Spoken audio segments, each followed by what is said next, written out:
Hello everyone, welcome to Suryoma learning. I am Raksha Raghuvanshi और इस lecture में हम आर्कटिक काउंसिल के बारे में डिस्कस करने वाले हैं। आर्कटिक काउंसिल क्या है, इसके मेंबर्स कौन हैं, कौन से परमानेंट मेंबर्स हैं, क्या इसकी इंपॉर्टेंस है, ये सब चीज़ें इस लेक्चर में हम डिस्कस करेंगे। तो चलिए स्टार्ट करते हैं। देखिए, ये है इस वीडियो में हम क्या क्या टॉपिक कवर करने वाले हैं उसकी लिस्ट। सबसे पहले क्वेश्चन, बैकग्राउंड, फिर फॉर्मेशन कब हुआ आर्कटिक काउंसिल का, क्यों हुआ, इसकी वर्किंग क्या है, ऑर्गेनाइजेशनल स्ट्रक्चर क्या है, फिर उसके बाद ऑब्जर्वर स्टेट्स कौन से हैं, इंटरनेशनल ऑर्गेनाइजेशंस जो ऑब्जर्व करती हैं इसको वो कौन सी हैं, रोल ऑफ ऑब्जर्वर्स क्या है, इंडिया और आर्कटिक का क्या रिलेशन है, कमर्शियल और स्ट्रेटेजिक इंटरेस्ट क्या है इंडिया का, ये सब चीज़ें हम यहाँ पे डिस्कस करने वाले हैं। उसके बाद इस क्वेश्चन का आंसर भी डिस्कस करेंगे। ओके, तो चलिए स्टार्ट करते हैं। सबसे पहले ये क्वेश्चन है आपके सामने, इसको पढ़िए और आंसर मुझे कमेंट सेक्शन में बताइए। ठीक है, which of these country is not part of Arctic council, इनमें से कौन सी कंट्री आर्कटिक काउंसिल का पार्ट नहीं है, ये आपको पता होना चाहिए, ये बताइए आप मुझे। और कितनी कंट्रीज हैं जो आर्कटिक काउंसिल का पार्ट हैं। ओके, ठीक है, तो ये देखिए, ये आपके सामने मैप जो दिखाई दे रहा है, ये जो है ये आर्कटिक सर्कल है। कौन सा, ये जो आपको लाइन दिख रही है ना, ये आर्कटिक सर्कल है। ठीक है, ये आर्कटिक ओशियन है, ये आर्कटिक सर्कल है और ये नॉर्थ पोल है। ठीक है, ये नॉर्थ पोल है, ये आर्कटिक ओशियन और ये पूरा का पूरा आर्कटिक सर्कल आ रहा है।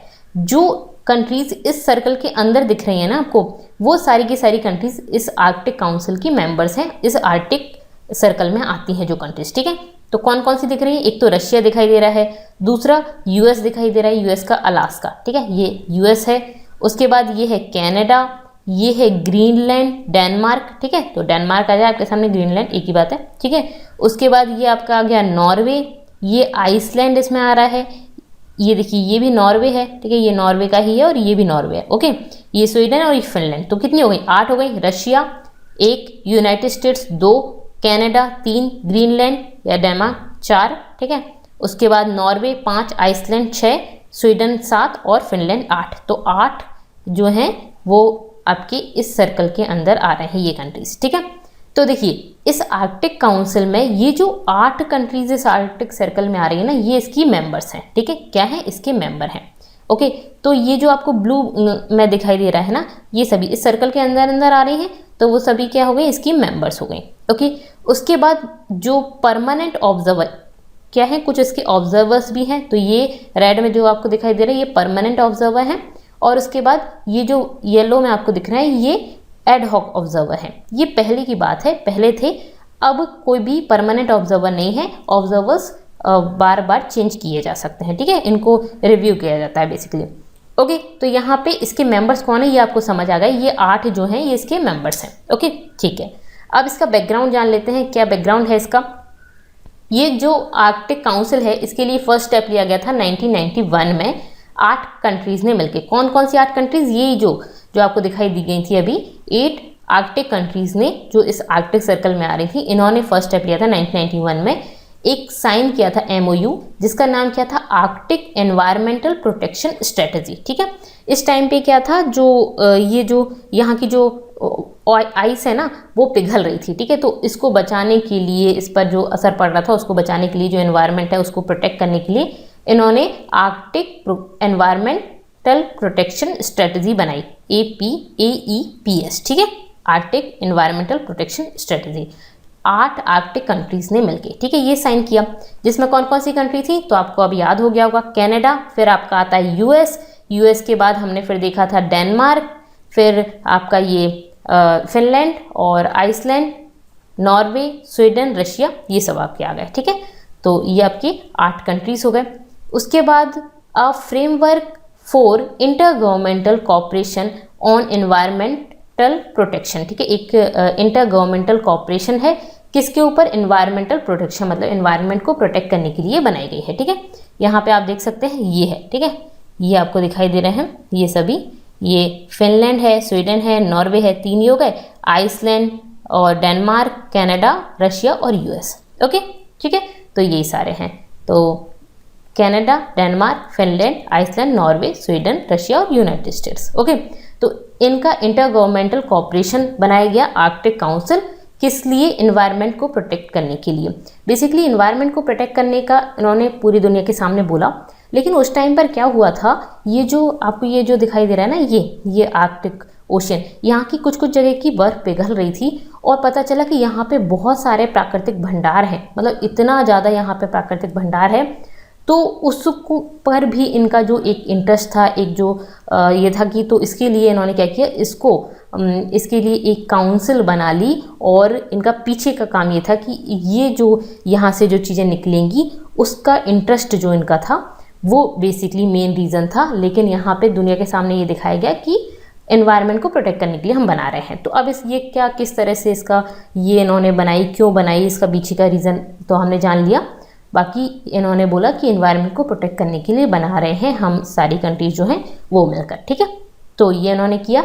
APES tried to consult and engage Arctic indigenous people जो यहाँ पे जो रह रहे हैं, यहाँ के बेसिक जहाँ के निवासी हैं ये जो लोग, वो in recognition of their rights over their, जो इनकी जो होमलैंड्स है, एंसेस्ट्रल जो होमलैंड्स है इन लोगों की, उसको उस पर इनका राइट है, ठीक है। तो इन्होंने ऐसा बोला कि ये जो यहाँ के जो लोग हैं, जैसे इंडिया में जो इंडिया की ट्राइब्स है वो उनका इंडिया पे हक है, तो जो लोग वहाँ के एक्चुअल निवासी हैं उनका वहाँ पे हक है। और हक किस तरह से कि एनवायरनमेंट को ख़राब कर रहे हो, तो एनवायरनमेंट को जो ग्रीन हाउस गैसेस हैं और जो इतना पॉल्यूशन है उसकी वजह से यहाँ की जो आइस है वो पिघल रही है, और पिघलने की वजह से क्या हो रहा है, ये लोग ठीक से नहीं रह पा रहे हैं।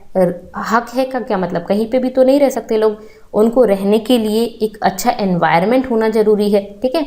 तो ये उनका राइट है कि वो अच्छे एनवायरनमेंट में रहें, ठीक है। तो इसीलिए ये बनाया गया, ओके, AEPS, ठीक है, Arctic environmental protection strategy.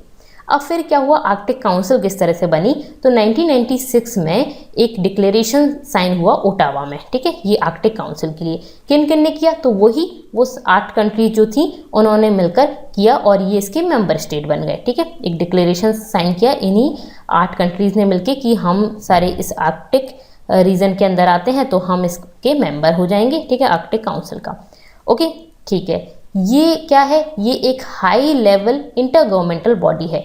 High level का मतलब क्या होता है कि इसमें जो सेक्रेटरीट और जो मिनिस्टर्स वगैरह हैं वो उनकी मीटिंग होती है, ठीक है। तो सेक्रेटरीट से और जो मंत्री वगैरह जो मिनिस्टर वगैरह हैं उनकी बेसिकली बॉडी है, उनकी मीटिंग होती है। इसमें मीटिंग मतलब वो लोग अटेंड करते हैं, तो high level inter governmental body है ये, ओके।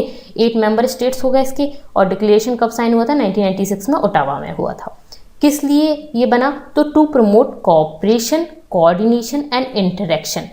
कोऑपरेशन, कोऑर्डिनेशन और इंटरेक्शन किसके साथ, जो आर्कटिक स्टेट्स, जो 8 आर्कटिक स्टेट्स हैं उनके बीच में कोऑपरेशन होगा, कोऑर्डिनेशन और interaction together with the indigenous communities, जो यहाँ की परमानेंट, जो स्टार्टिंग से यहाँ से रह रहे हैं, जैसे कि इंडिया की जो ट्राइब्स हैं वो यहाँ की हमेशा से हैं, तो इंडिजिनियस कम्युनिटीज़।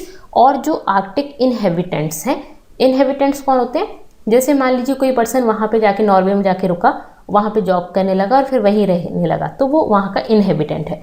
और जो इंडिजिनियस कम्युनिटीज़ हैं वो हमेशा से वहाँ थी, ठीक है। तो इन लोगों के साथ कोऑर्डिनेशन और इंटरेक्शन और कोऑपरेशन करके इनको प्रमोट करना है, इनके वेलफेयर के लिए वर्क करना है, इनको अच्छा एनवायरनमेंट मिले, जो वहाँ पे एनवायरनमेंट के पोल्यूशन वगैरह की वजह से, ग्रीन हाउस की वजह से और इन सब प्रॉब्लम्स की वजह से जो वहाँ की बर्फ पिघल रही है वो ना पिघले, ठीक है। तो इन्होंने इस तरह से वर्क किया, ये बोला, मतलब इसके लिए ये आर्कटिक काउंसिल बनाई। To protect the Arctic environment, क्या काम है, वही मैंने आपको बताया, आर्कटिक जो एनवायरनमेंट है उसको प्रोटेक्ट करना है। एंड प्रमोट द इकोनॉमिक्स, तो यहाँ का इकोनॉमिक्स जो है यहाँ का उसको प्रमोट करना है और एनवायरनमेंट जो है उसको प्रोटेक्ट करना है, ठीक है। तो दोनों चीज़ क्या हो गई। अब यहाँ जो इकोनॉमिक्स है उसको प्रमोट कैसे करेंगे, जो यहाँ पे जो चीज़ें मिलेंगी, जैसे मान लीजिए यहाँ पे कोई भी ऑयल मिलता है, गैस मिलती है, ठीक है, तो ये जो चीज़ें हैं तो यहाँ के डेवलपमेंट में इसका यूज़ करेंगे, ठीक है। तो इसमें किस तरह से शेयरिंग होगी वो सब चीज़ें बेसिकली पीछे का इनका रीज़न था, ठीक है। And social and cultural wellbeing of indigenous people, और इसके बाद सोशल और कल्चरल वेलबींग, जो यहाँ के जो लोग हैं, रहने वाले जो लोग हैं, उनके सोशल और कल्चरल वेलफेयर के बारे में सोचना, ठीक है, ये इसका काम है, ओके, ठीक है। तो इसके लिए बनाई गई। अब इसका वर्किंग क्या है, तो वर्किंग ये काम क्या करती है, ये तो इनका ये मोटिव है, इसलिए बनाई गई, इनका एम है। तो इंटर गवर्नमेंटल फोरम जो क्या करती है, address issues faced by Arctic governments and inhabitants, मतलब उन इश्यूज़ को एड्रेस करती है जो ये जो गवर्नमेंट्स फेस करती हैं और जो इनहेबिटेंट्स हैं, यहाँ पे जो रहने वाले लोग हैं, जो प्रॉब्लम्स वो फेस करते हैं उनको एड्रेस करना इसका काम है। ठीक है, not a treaty based international organisation, ये ट्रीटी बेस्ड इंटरनेशनल ऑर्गेनाइजेशन नहीं है।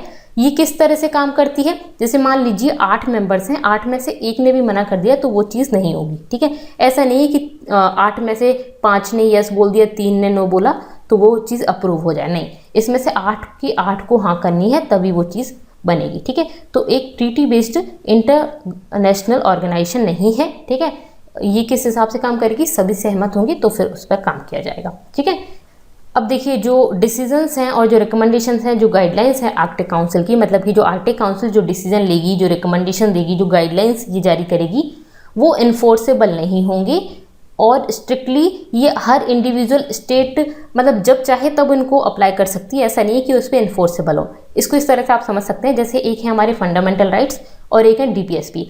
फंडामेंटल राइट्स क्या है, इन्फोर्सेबल है, वो हमें जब से हम पैदा होते हैं तब से मिल जाते हैं, वो स्टेट का कर्तव्य है कि वो हमें दे। ठीक है, फंडामेंटल राइट्स हमारा हक है और हमारी गवर्नमेंट का कर्तव्य है कि वो हमें दे। ठीक है, लेकिन डीपीएसपी की बात करें तो क्या वो इन्फोर्सेबल है, क्या हम गवर्नमेंट से मांग सकते हैं उनको, गवर्नमेंट जब देना चाहेगी तब देगी, उसके लिए हम कोर्ट में जाके नहीं बोल सकते। ठीक है, तो वो इन्फोर्सेबल नहीं है। तो इसी तरह से इसके जो डिसीजंस हैं, इसके जो रिकमेंडेशंस हैं, इसकी गाइडलाइंस जो हैं वो इन्फोर्सेबल नहीं है। हर इंडिविजुअल स्टेट जब वो लगाना चाहेगा, जब से वो इनको फॉलो करना चाहेगा तब से वो कर लेगा।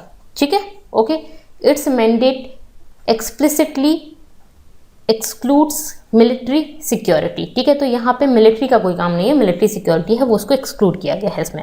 मेजर फोकस एरियाज क्या है इनकी, जो आर्कटिक काउंसिल है उसके मेजर फोकस एरियाज जो है ना वो है एनवायरनमेंट का प्रोटेक्ट करना। ठीक है, क्लाइमेट चेंज को देखना, क्लाइमेट चेंज की वजह से ये जो यहाँ पे जो बर्फ वगैरह पिघल रही है तो उसको देखना। ठीक है, बायोडाइवर्सिटी, ओशियंस और ओशन जो है उस रीजन को देखना, उसका मतलब उसकी वेलफेयर के लिए काम करना।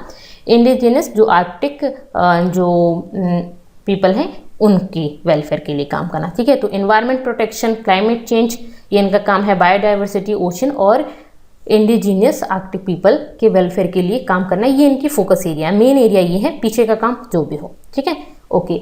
उसके बाद ऑर्गेनाइजेशनल स्ट्रक्चर क्या है, तो इसमें चेयरमैन होते हैं, तो चेयरमैनशिप रोटेट होती है इन्हीं 8 स्टेट्स के बीच में हर 2 साल में। ठीक है, हर 2 साल में रोटेट होती है इन्हीं 8 स्टेट के बीच में।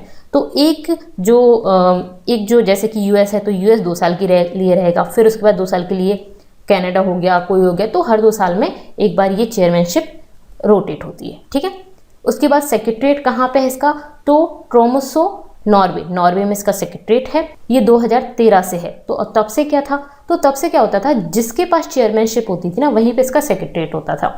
लेकिन इसमें क्या पेपर वगैरह लेके जाओ, एक जगह से दूसरी जगह जाओ, तो वो अननेसेसरली ये काम होता था, तो इस वजह से इसका सेक्रेटरीट फिर बाद में नॉर्वे में ही बना दिया गया। अब क्या होता है कि जो पर्सन मतलब जो कंट्री इसका चेयरमैनशिप जिस कंट्री के पास होती है वो इसका खर्चा उठा लेता है पूरा। ठीक है, बाकी जगह कहाँ पे है, ट्रोमसो नॉर्वे में। ठीक है, उसके बाद इसके डायरेक्टर कौन है, तो 2013 से 1 फरवरी 2013 से इसके जो डायरेक्टर हैं वो आइसलैंड के है मैग्नस जॉनसन। ठीक है, ये इसके डायरेक्टर हैं। और इसको फर्स्ट चेयर कौन थे, मतलब फर्स्ट चेयरमैनशिप किसके पास थी, तो कनाडा के पास थी 1996 से 1998 तक। ठीक है, उसके बाद अभी जस्ट 2021 से पहले किसके पास थी, 2019 से 21 तक थी आइसलैंड के पास। ठीक है, और अभी किसके पास है, अभी रशिया के पास है। मतलब फर्स्ट आपसे पूछा जाता है कनाडा के पास थी और अभी किसके पास है, रशिया के पास, और इससे पहले किसके पास थी, तो आइसलैंड के पास थी। ठीक है, और अब इसकी जो लेटेस्ट मिनिस्ट्रियल मीटिंग थी वो कहाँ पे थी, तो रिग्जाविक आइसलैंड में हुई थी मई 2021 में। अभी लेटेस्ट इसकी मीटिंग हुई थी मई 2021 में, मैं अभी ये वीडियो बना रही हूँ, तब इसकी मीटिंग हुई थी रिग्जाविक आइसलैंड, ये इसकी कैपिटल है, आइसलैंड की कैपिटल है ये। ओके, ठीक है। अब इसके ऑब्जर्वर स्टेट्स कौन कौन से हैं, तो 13 ऑब्जर्वर स्टेट्स हैं इसके। ठीक है, आर्कटिक काउंसिल के 13 नॉन आर्कटिक स्टेट। अच्छा, पहली चीज़ तो 8 मेंबर्स हैं और बाकी तो आर्कटिक स्टेट नहीं होंगे, तो नॉन आर्कटिक स्टेट्स हैं ये सारे के सारे, ये इसके ऑब्जर्वर्स हैं। ठीक है, तो यहाँ पर इंडिया भी है। इंडिया कब बना था, 2013 में इसका ऑब्जर्वर स्टेट बना था। ठीक है, जब इसकी मीटिंग हुई थी स्वीडन में, किरुना स्वीडन, यहाँ पे इंडिया बना था, साथ में चाइना भी, इटली, जापान, साउथ कोरिया और सिंगापुर। ठीक है, तो आपको इंडिया याद रखना है। लेटेस्ट जो है वो स्विट्ज़रलैंड 2017 में, ठीक है, फेयरबैंक्स यूएसए में जब मीटिंग हुई थी तो स्विट्ज़रलैंड बना था 2017 में। और बाकी 1998 में जर्मनी बना, कनाडा में जब इसकी मीटिंग थी तब, फिर नीदरलैंड 1998 में ही, और पोलैंड और यूके। ठीक है, ये 4 बने थे। फ्रांस जो था वो 2000 में यूएसए में जो मीटिंग थी उसमें बना। स्पेन 2006 में, ठीक है, रशिया में जो मीटिंग थी उसमें। तो आपको इंडिया का याद रखना है और लेटेस्ट याद रखना है। इंडिया के साथ कौन कौन से थे ये सभी आप याद रख लीजिएगा। यही कि जैसे आपका चाइना है, ये आपको याद रखना है। इंडिया की जो नेबरिंग कंट्री है उनके बारे में भी आप याद रख सकते हैं, तो ये ठीक रहता है। ठीक है, ओके। और ये एशिया के पार्ट भी है तो इसीलिए भी इम्पॉर्टेंट है। ओके, ठीक है।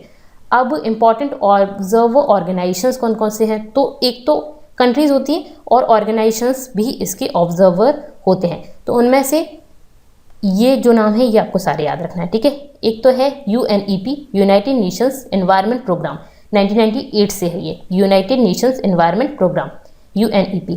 वर्ल्ड वाइड फंड WFF, ये 1998 से है, वर्ल्ड वाइड फंड WFF। ठीक है, international Union for Conservation of nature, क्या है ये, IUCN जो है, IUCN 2000 से है। ठीक है, आपको जनरली शॉर्ट फॉर्म ही पूछा जाता है तो ये आपको पता होना चाहिए, फुल फॉर्म आपको पता भी होंगे। ठीक है, UNDP, ये कब से, 2002 से है।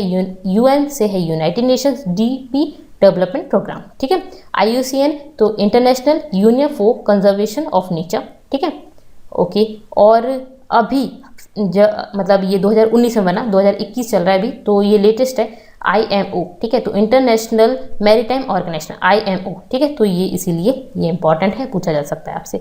ओके, तो ये इसके इंपॉर्टेंट ऑब्जर्वर ऑर्गेनाइजेशंस हो गए। ओके, अब क्या होता है रोल ऑब्जर्वर्स का, ये हमें पता होना चाहिए। तो ये आर्कटिक काउंसिल की जो मीटिंग्स होती है ना उनको अटेंड करते हैं। अब अटेंड करने में क्या हो गया, ठीक है, तो अटेंड करते हैं और ये फाइनेंशियल कॉन्ट्रीब्यूशंस भी देते हैं इस आर्कटिक काउंसिल की, जो आर्कटिक काउंसिल है ना उसको फाइनेंशियल कंट्रीब्यूशन देते हैं। लेकिन फाइनेंशियल कंट्रीब्यूशन एक लिमिट से ज़्यादा नहीं होना चाहिए जो कि काउंसिल ने सेट किया है और जो स्टेट्स हैं उन्होंने सेट किया है। अब इसके पीछे रीज़न होता है, जैसे मेरे कंट्री की बात करूँ मैं, अगर इंडिया की बात करूँ तो इंडिया में जो NGO वगैरह हैं उनको बाहर की कंट्री भी, जैसे US है कोई भी, तो इन NGO को फंडिंग्स देती है। लेकिन हमारी कंट्री एक सेट करती है कि इतने लिमिट में आप इसको फंडिंग दे सकते हो। ऐसा क्यों करते हैं? ऐसा इसलिए किया जाता है कि कहीं ऐसा ना हो कि किसी टाइम पे इलेक्शंस वगैरह चल रहे हों और दूसरा कंट्री उन NGO को बोले कि आप प्रोटेस्ट कर दो, उनको फंड दे रहे हैं तो NGO उनकी बात मान लेंगे और इस तरह से हमारे यहाँ पे प्रॉब्लम ना हो जाए। ठीक है, तो प्रोटेस्ट वगैरह कर दें, ऐसा कुछ कर दें। तो इसी वजह से जो हमारी गवर्नमेंट है वो एक लिमिट लगा के रखती है और ये जो लिमिट है वो यहाँ पे भी है सेम उसी तरह की लिमिट। तो फाइनेंशियल कंट्रीब्यूशन जो है वो उससे ज़्यादा नहीं होना चाहिए। ठीक है, ओके। तो काउंसिल की मीटिंग को अटेंड करते हैं, फाइनेंशियल कंट्रीब्यूशन करते हैं। अब इसमें इंटरेस्ट क्या है वो भी जान लेते हैं। The observer must respect the values, interest and culture tradition of the Arctic inhabitants. तो जो ऑब्जर्वर स्टेट्स हैं उन सभी को इनकी वैल्यूज़ की, इनके इंटरेस्ट की, इनकी कल्चर की और इनके ट्रेडिशन की रिस्पेक्ट करनी पड़ेगी। ठीक है, ओके। उसके बाद रोल ऑफ ऑब्जर्वर्स वॉज री एवेल्यूएटेड। अब ये जो ऑब्जर्वर स्टेट्स हैं ये परमानेंट नहीं होते हैं, ये री एवेल्यूएट किए जाते हैं। परमानेंट और जो एड हॉक ऑब्जर्वर्स की कैटेगरी थी वो ड्रॉप कर दी गई है, तो इनको वापस से री एवेल्यूएट किया जाता है। ठीक है, ओके। अब पेंडिंग ऑब्जर्वर स्टेट्स, ये भी आपको पता होना चाहिए, ये कौन सा है अभी, तो यूरोपियन यूनियन और टर्की, इन्होंने ऑब्जर्वर स्टेट के लिए अप्लाई किया था और इनका अभी पेंडिंग है ये स्टेटस। ठीक है, तो यूरोपियन यूनियन और टर्की अभी ये इसके ऑब्जर्वर नहीं है। ओके, उसके बाद इंडिया और आर्कटिक के बारे में जान लेते हैं, ये वेरी वेरी इंपॉर्टेंट। तो इंडिया का क्या, किस तरह से बेनिफिट है इंडिया के लिए और क्या है इंडिया का रोल इसमें। तो फर्स्ट साइंटिफिक एक्सपेंडिशन, मतलब कि ये जो एक इन्होंने किया था आर्कटिक ओशियन में 2007 में, ये क्या था, एक रिसर्च बेस्ड रिसर्च थी जिसका नाम था हिमाद्री। ठीक है, ये नॉर्वे में ये रिसर्च है। ठीक है, इन्होंने 2007 में इसको किया था, जुलाई 2008 में यहाँ पे हिमाद्री नाम का। बेसिकली क्या है कि जो ऑब्जर्वर स्टेट्स होती हैं उनको थोड़ा सा फ़ायदा ये भी मिलता है कि वो वहाँ पे जो आर्कटिक ओशियन है ना उस जगह पर रिसर्च वगैरह कर सकते हैं। तो साइंटिफिक रिसर्च जो इंडिया ने की थी 2007 में ये ठीक है। इसके लिए हिमाद्री ये बनाया गया, ये कहाँ पे 2008 में, ये रिसर्च का नाम है, ठीक है। 4 स्टडीज़ किस लिए की गई? 4 स्टडीज़ इन डिसिप्लिन लाइक जो ग्लेशियोलॉजी है, एटमॉस्फेरिक साइंस और जो बायोलॉजिकल साइंसेस है उसकी स्टडी करना, ठीक है। मतलब उस आर्कटिक ओशन जो है उसकी स्टडी करना बेसिकली। टेली कनेक्शन देखना किसके बीच में? आर्कटिक क्लाइमेट और इंडियन मानसून। मतलब कि आर्कटिक क्लाइमेट में जो चेंज आएगा उसका इंडियन मानसून पर क्या फ़र्क पड़ेगा, ठीक है, या इंडियन मानसून का किस तरह से रिलेशन होगा आर्कटिक क्लाइमेट पर, ठीक है। तो ये बेसिकली मतलब इन दोनों का क्या रिलेशन है, ठीक है। तो इसका बीच में इन्होंने देखा क्या रिलेशन है। इफेक्ट्स ऑफ ग्लोबल वार्मिंग, जो आर्कटिक क्लाइमेट है उस पर क्या इफेक्ट पड़ा ग्लोबल वार्मिंग का इन नॉर्दर्न पोलर रीजन, ठीक है। जो आपका जो आर्कटिक क्लाइमेट है नॉर्दर्न पोल पर ही है, तो इस रीजन पर ग्लोबल वार्मिंग का क्या फ़र्क पड़ता है, और ग्लोबल वार्मिंग का आर्कटिक क्लाइमेट पे फ़र्क पड़ा, फिर आर्कटिक क्लाइमेट पर जो चेंज आया उससे इंडियन मानसून पर क्या फ़र्क पड़ा। तो ये चीज़ के बीच में इन्होंने टेलीकम्युनिकेशन मतलब ये कनेक्शंस देखिए इसके बीच में, ठीक है। उसके बाद इन जुलाई 2018 में मिनिस्ट्री ऑफ अर्थ साइंसेस, जो इंडिया की मिनिस्ट्री ऑफ अर्थ साइंसेस है वो, उसने रीनेम किया national centre for Antarctic and ocean research. देखिए ये अंटार्कटिक और ओशियन रिसर्च के लिए एक ये था जो ये इसका रिसर्च करता था बेसिकली, नेशनल सेंटर अंटार्कटिक और ओशियन रिसर्च के लिए। इसको रीनेम क्या किया गया? National centre for polar and research ocean research, ठीक है। तो देखिए अंटार्कटिक के लिए था लेकिन हमें आर्कटिक का भी करना है, तो पोलर कर दिया गया नाम। पोलर क्या हो गया? अंटार्कटिक आर्कटिक दोनों साइड के लिए हो गया, ठीक है। पोलर और ओशियन रिसर्च, इसका नाम क्या रखा गया? National centre for polar and ocean research, ठीक है। तो इसको रीनेम किया गया 2018 में, ओके। ये एक नोडल ऑर्गेनाइजेशन है जो क्या करता है? कोऑर्डिनेट करता है the research activities at the stations at the poles, ठीक है। तो पोल्स जो नॉर्थ पोल साउथ पोल, यहाँ पे क्या करता है? पोलर रीजन में क्या करता है? कोऑर्डिनेशन करता है, रिसर्च एक्टिविटीज़ बेसिकली करने का काम इसका होता है। तो ये जो रिसर्च एक्टिविटीज़ की थी इसी ने की, ठीक है, ओके। तो ये इंडिया का है, आर्कटिक के साथ रिलेशन वो देखा हमने। 2019 में क्या हुआ? India has been reelected as the observer of the council. अब 2019 में इसको रिव्यू किया गया और फिर बाद में इंडिया को री इलेक्ट कर दिया गया एज अ ऑब्जर्वर स्टेट, ठीक है, ओके। तो ये ऑब्जर्वर है इंडिया अभी आर्कटिक काउंसिल का, क्लियर है। उसके बाद कमर्शियल और स्ट्रेटेजिक इंटरेस्ट के बारे में डिस्कस कर लेते हैं। क्या कमर्शियल और स्ट्रेटेजिक इंटरेस्ट है? तो ये जो जगह है ना, जो आर्कटिक जो रीजन है वो मिनरल से भरा हुआ है, ऑयल और गैस से भरा हुआ है, यहाँ पे भंडार हैं इन सभी के, ठीक है। और ग्लोबल वार्मिंग की वजह से पॉसिबिलिटी है न्यू शिपिंग रूट यहाँ पे बन जाए, जिसकी वजह से क्या हो? डिस्टेंस कम हो जाए, ठीक है। क्या मतलब है? देखिए इस जगह पे पूरे पे बर्फ भरी हुई है, तो अगर किसी कंट्री को यहाँ से इस वाली कंट्री के बीच में जाना है तो वो पूरा का पूरा घूम के जाता है, ठीक है, क्योंकि यहाँ पे तो बर्फ़ है।